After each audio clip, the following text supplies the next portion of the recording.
दोस्तों, आज आप सुनेंगे सोमवार व्रत कथा। चलिए शुरू करते हैं।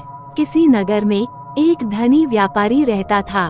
दूर दूर तक उसका व्यापार फैला हुआ था। नगर के सभी लोग उस व्यापारी का सम्मान करते थे।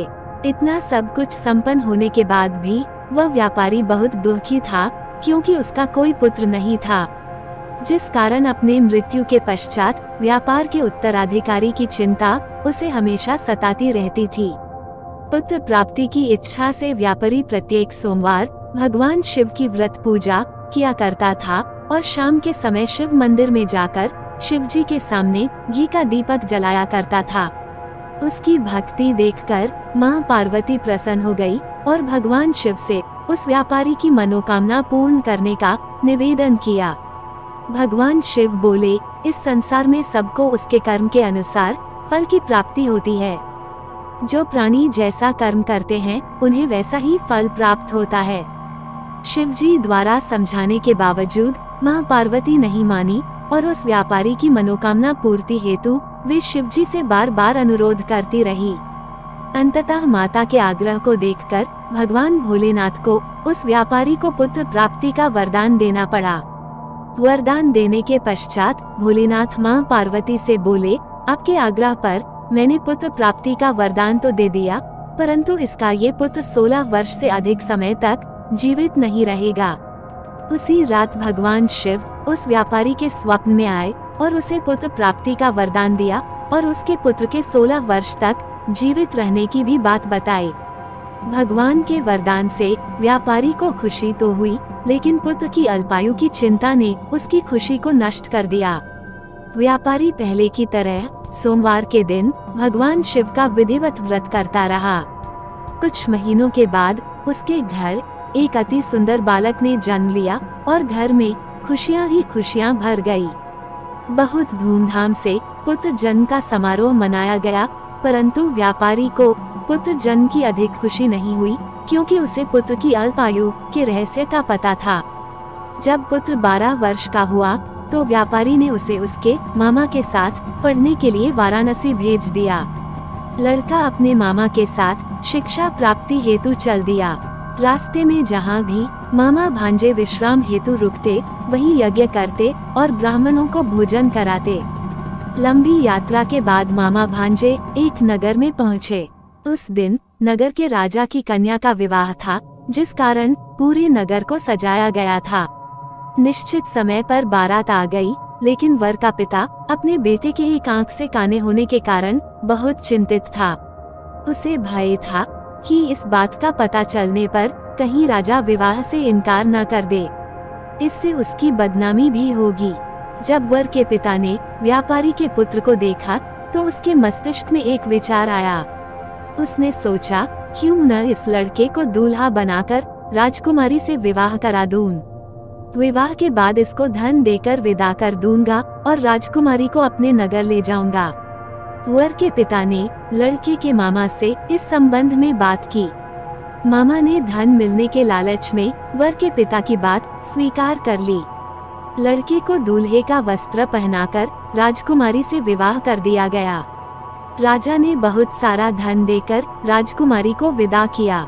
शादी के बाद लड़का जब राजकुमारी से साथ लौट रहा था तो वह सच नहीं छिपा सका और उसने राजकुमारी के ओढ़नी पर लिख दिया, राजकुमारी, तुम्हारा विवाह मेरे साथ हुआ था। मैं तो वाराणसी पढ़ने के लिए जा रहा हूँ और अब तुम्हें जिस नवयुवक की पत्नी बनना पड़ेगा वह कान्हा है। जब राजकुमारी ने अपनी ओढ़नी पर लिखा हुआ पढ़ा तो उसने काने लड़के के साथ जाने से इनकार कर दिया। राजा को जब ये सब बातें पता लगी तो उसने राजकुमारी को महल में ही रख लिया। उधर लड़का अपने मामा के साथ वाराणसी पहुंच गया और गुरुकुल में पढ़ना शुरू कर दिया। जब उसकी आयु 16 वर्ष की हुई तो उसने यज्ञ किया। यज्ञ के समाप्ति पर ब्राह्मणों को भोजन कराया और खूब अन्न वस्त्र दान किए। रात को वह अपने शयन कक्ष में सो गया। शिव के वरदान के अनुसार शयनावस्था में ही उसके प्राण पखेरु उड़ गए। सूर्योदय पर मामा मृत भांजे को देखकर रोने पीटने लगा। आसपास के लोग भी एकत्र होकर दैख प्रकट करने लगे। लड़के के मामा के रोने विलाप करने के स्वर समीप से गुजरते हुए भगवान शिव और माता पार्वती जी ने भी सुने। माता पार्वती ने भगवान से कहा, प्राणनाथ, मुझे इसके रोने के स्वर सहन नहीं हो रहे, आप इस व्यक्ति के कष्ट को अवश्य दूर करें। भगवान शिव ने माता पार्वती के साथ अदृश्य रूप में समीप जाकर देखा तो भोलेनाथ माता पार्वती से बोले, ये तो उसी व्यापारी का पुत्र है जिसे मैंने 16 वर्ष की आयु का वरदान दिया था। इसकी आयु पूरी हो गई है। माँ पार्वती ने फिर भगवान शिव से निवेदन कर उस बालक को जीवन देने का आग्रह किया। माता पार्वती के आग्रह पर भगवान शिव ने उस लड़के को जीवित होने का वरदान दिया और कुछ ही पल में वह जीवित होकर उठ बैठा। शिक्षा समाप्त करके लड़का मामा के साथ अपने नगर की ओर चल दिया। दोनों चलते हुए उसी नगर में पहुँचे जहाँ उसका विवाह हुआ था। उस नगर में भी यज्ञ का आयोजन किया। समीप से गुजरते हुए नगर के राजा ने यज्ञ का आयोजन देखा और उसने तुरंत ही लड़के और उसके मामा को पहचान लिया। यज्ञ के समाप्त होने पर राजा मामा और लड़के को महल में ले गया और कुछ दिन उन्हें महल में रखकर बहुत सा धन, वस्त्र आदि देकर राजकुमारी के साथ विदा कर दिया। इधर भूखे प्यासे रहकर व्यापारी और उसकी पत्नी बेटे की प्रतीक्षा कर रहे थे। उन्होंने प्रतिज्ञा कर रखी थी कि यदि उन्हें अपने बेटे की मृत्यु का समाचार मिला तो दोनों अपने प्राण त्याग देंगे, परंतु जैसे ही उसने बेटे के जीवित वापस लौटने का समाचार सुना तो वह बहुत प्रसन्न हुआ। वह अपनी पत्नी और मित्रों के साथ नगर के द्वार पर पहुंचा। अपने बेटे के विवाह का समाचार सुनकर पुत्रवधू राजकुमारी को देखकर उसकी खुशी का ठिकाना न रहा। उसी रात भगवान शिव ने व्यापारी के स्वप्न में आकर कहा, हे श्रेष्ठी, मैंने तेरे सोमवार के व्रत करने और व्रत कथा सुनने से प्रसन्न होकर तेरे पुत्र को लंबी आयु प्रदान की है। पुत्र की लंबी आयु जानकर व्यापारी बहुत प्रसन्न हुआ। शिव भक्त होने तथा सोमवार का व्रत करने से व्यापारी की सभी मनोकामनाएं पूर्ण हुई। इसी प्रकार जो भक्त सोमवार का विधिवत व्रत करते हैं और व्रत कथा सुनते हैं, उनकी सभी इच्छाएं पूरी होती हैं।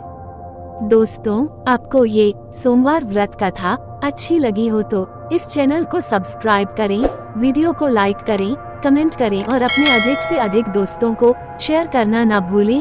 धन्यवाद।